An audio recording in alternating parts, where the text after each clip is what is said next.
रोटी, कपड़ा और मकान। इंसान की ये तीन सबसे बड़ी जरूरतें पूरी हो जाएं तो दिल में बस एक ही अरमान रह जाता है और वो है खुद की एक गाड़ी। एक ऐसी गाड़ी जिसमें वो अपनी फैमिली के साथ कहीं भी कभी भी आसानी से घूम फिर सके और जिंदगी के हसीन लम्हों को यादगार बना सके। बेशक कभी एक मिडिल क्लास फैमिली के इस अरमान को पूरा करने के लिए मोटरसाइकिल और स्कूटर से बेहतर कोई दूसरा ऑप्शन नहीं था। फिर भी एक वक्त के बाद दिल में यह एहसास पैदा हो ही उठता है कि काश एक कार भी होती तो लाइफ का मजा ही आ जाता। देखा जाए तो आज के दौर में कार भी इंसान की एक बड़ी जरूरत बन चुकी है, भले ही वह कोई छोटी कार ही क्यों ना हो, क्योंकि अपनी कार हो तो न मौसम की मार, न बसों टैक्सियों की चिंता। फिर चाहे पूरी फैमिली को एक साथ कहीं जाना हो या घर के किसी बीमार बुजुर्ग को हॉस्पिटल ले जाना हो, सब कुछ आसान हो जाता है। हालांकि भारत में 80 के दशक की शुरुआत तक ये बस एक ख्वाब ही था, क्योंकि तब की मशहूर कारें आम मिडिल क्लास फैमिली की पहुंच से दूर की ही बात थी। लेकिन ऐसे में भारत की सड़कों पर एक छोटी सी कार का आगमन हुआ, जो अपने बेहद किफायती कीमत की वजह से रातों रात हर किसी की चहेती बन गई। और वो कार थी मारुति उद्योग लिमिटेड और उसके भागीदार सुजुकी मोटर कारपोरेशन की मारुति 800।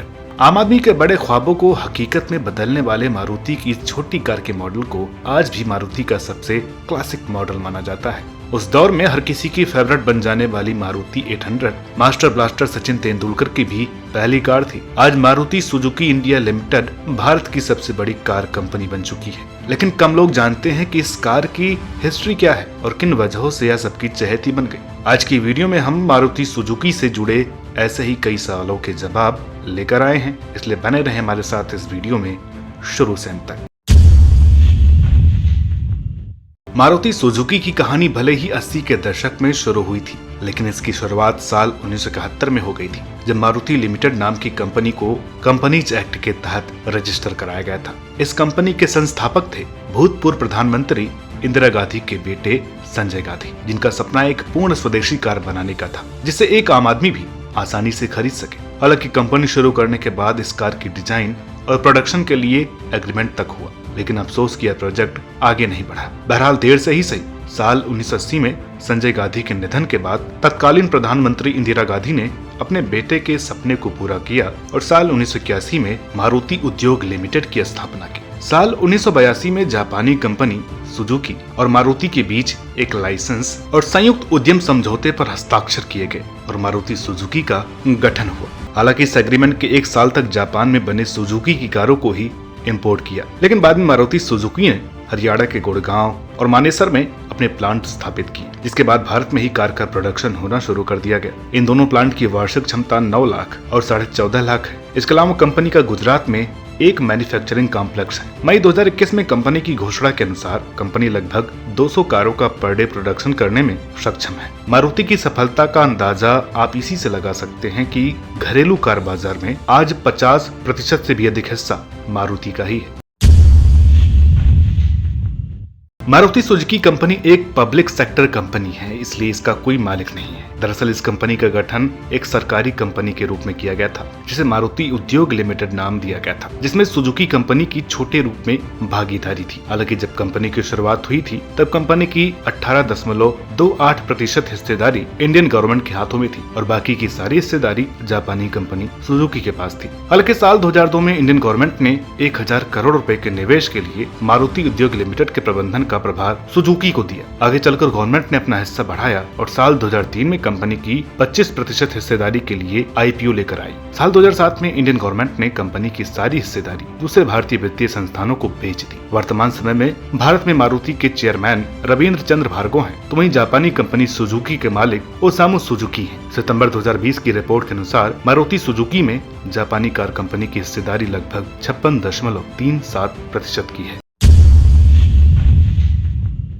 मारुति सुजुकी का असल उद्देश्य देश में एक स्वदेशी कार लाने का था, एक ऐसी कार जो किफायती हो और जिसे खरीदने की हिम्मत हर मिडिल क्लास फैमिली उठा सके। मारुति सुजुकी अपनी पहली कार मारुति 800 लेकर के आई, जो वाकई में एक किफायती कार थी। हालांकि दूसरी कारों से काफी कम कीमत के बावजूद उस जमाने में मारुति 800 खरीदना एक शान की बात होती थी। हरियाणा के गुड़गांव स्थित मारुति के कारखाने से पहली मारुति 800 कार 14 दिसंबर 1983 को बाहर आई थी। मारुति सुजुकी लिमिटेड तब मारुति उद्योग लिमिटेड के नाम से जानी जाती थी। साल 1983 में पहली मारुति 800 कार को खरीदने वाले दिल्ली के हरपाल सिंह और गुलशन बीर कौर थे। खास बात की उस कार की चाबियां उन्हें प्रधानमंत्री इंदिरा गांधी ने अपने हाथों से सौंपी थी। इसकी कीमत की बात करें तो साल 1983 में इस कार की कीमत थी 52,500 रुपए, जो आम आदमी की पहुंच में थी। और शायद यही वजह थी कि यह कार उन लोगों की भी पहली पसंद बन गई जो मोटरसाइकिल खरीदने का ख्वाब देखा करते थे और सोचा करते थे कार तो केवल पैसे वालों के लिए ही है। मारुति 800 की सफलता का अंदाजा आप इसी से लगा सकते हैं कि दिसंबर 1983 से अब तक इस मॉडल की 27 लाख से ज्यादा कारें बिक चुकी हैं। मारुति सुजुकी इंडिया के कार्यकारी निदेशक सीवी रमन ने एक इंटरव्यू में बताया था कि हालांकि कार का उत्पादन बंद कर दिया गया है, लेकिन इसके पार्ट्स अगले 8-10 सालों तक ग्राहकों के लिए उपलब्ध रहेंगे। कंपनी ने अप्रैल 2010 से ही हैदराबाद, बेंगलुरु, कानपुर, पुणे सहित 13 शहरों में मारुति 800 की बिक्री बंद कर रखी है, जो बाद में पूरे भारत में लागू कर दिया गया। 80 के दशक में मारुति 800 को 52,500 रुपए की कीमत में शुरू हुई थी, जो आगे चलकर 2.35 लाख रुपए से अधिक की कीमत तक बेची गई थी। कंपनी का कहना है कि डीलर स्तर पर मारुति 800 की कारें अभी भी मार्केट में हो सकती हैं, लेकिन इन्हें उसकी वास्तविक संख्या का अंदाजा नहीं है।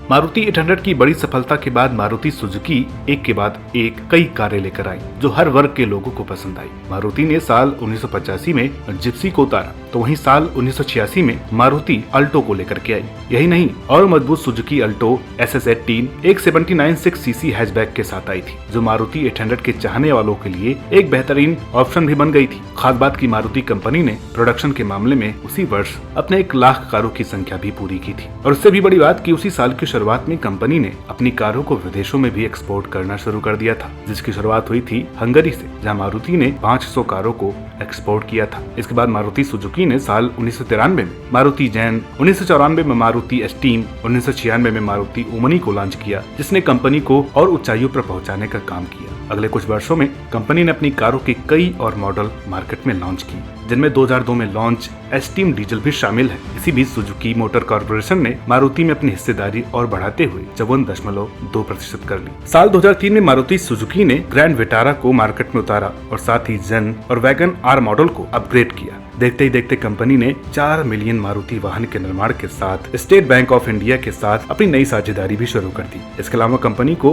BSE और NSE पर भी सूचीबद्ध किया गया। साल 2012 तक आते आते मारुति सुजुकी ने 1 करोड़ कारों की बिक्री पूरी कर ली थी। मारुति 800 की बात करें तो वह साल 2004 तक मारुति की सबसे ज्यादा बिकने वाली कार थी, लेकिन उसी साल मारुति की आल्टो मॉडल लोकप्रियता में उससे आगे निकल गई। साल 2003-04 में कंपनी ने तब की सबसे ज्यादा कारें बिक्री की थी।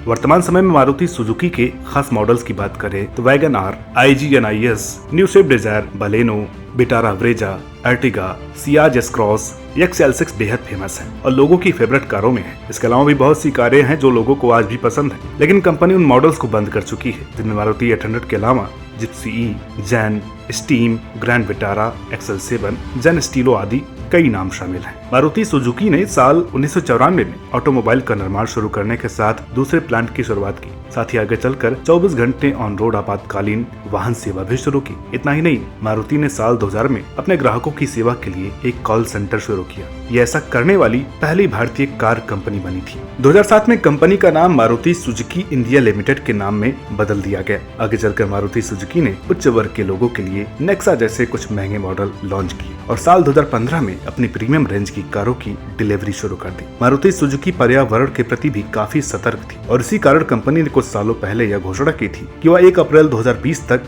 डीजल कारों के निर्माण पूरी तरह से बंद कर देगी। इतना ही नहीं, उस दौरान मारुति ने यह भी योजना बनाई थी कि कंपनी इलेक्ट्रिक कार भी लॉन्च करेगी, जिसका नाम Maruti Suzuki wagon R electric होगा।